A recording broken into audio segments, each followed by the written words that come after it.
I'm James Bike, and I'll be introducing our case study on therapeutic hypothermia following cardiac arrest.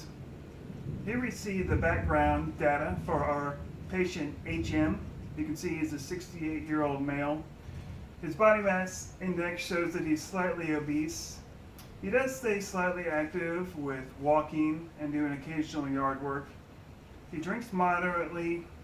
He does have a cardiac history, some cardiac stents, but he is compliant with his home medications.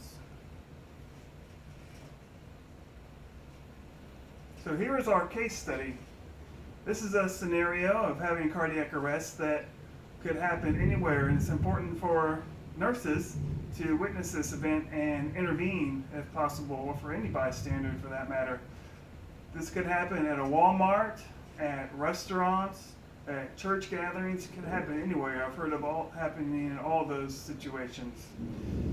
So fortunately for HM, his neighbor did witness the cardiac arrest, which is very important for doing therapeutic hypothermia, as it needs to be a witnessed cardiac event.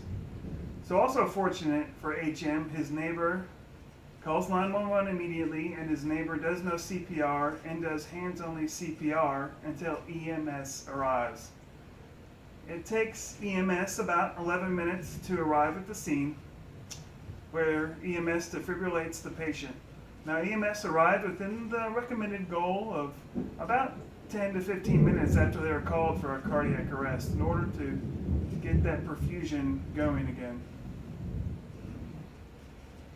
Here we have our physician orders and the initial assessment data when the patient arrives to the emergency department. You can see the patient's blood pressure is slightly low. His troponin and lactic acid levels are critically elevated. The patient is emergently intubated to protect his airway. A central line is inserted in case any IV vesicants are given. Antibiotics are given since his white blood cell count is elevated. And the patient is transferred to the ICU, where therapeutic hypothermia will be initiated. Therapeutic hypothermia reduces the inflammatory cascade and reduces cell death, particularly neurological cell death.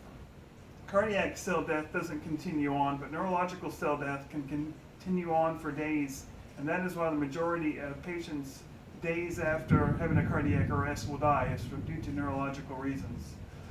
Now, the guidelines indicate that the goal should be between 32 to 36 degrees Celsius for therapeutic hypothermia.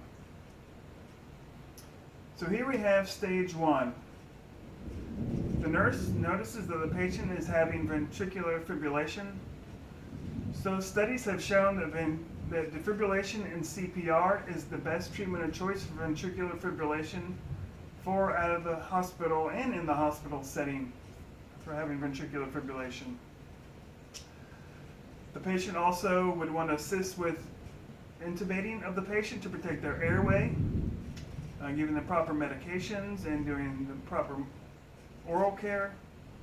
The patient would want to be prepared for an emergent cardiac catheterization, as studies have shown that 25% of patients having out-of-hospital cardiac arrest are due to cardiac ischemia. The patient would want to receive an IV bolus, so the nurse would want to give IV boluses and Levophed to have the mean arterial pressure greater than 65, which studies show the goal is a mean arterial pressure of greater than 65, and between about 65 and 80 is the goal. The patient would then want to be transferred to the ICU and begin cooling for the therapeutic hypothermia.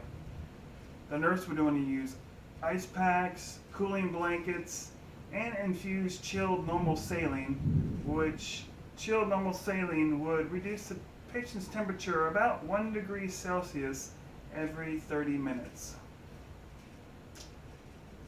Here are some questions to consider on stage 1 that I presented about. Now we will have stage 2.